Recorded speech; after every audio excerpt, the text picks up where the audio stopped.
வல்லடா வேணும் ஏன் சீவி கல்லால பண்ணு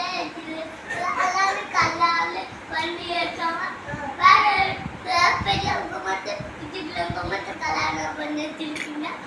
குட்டி விலங்கு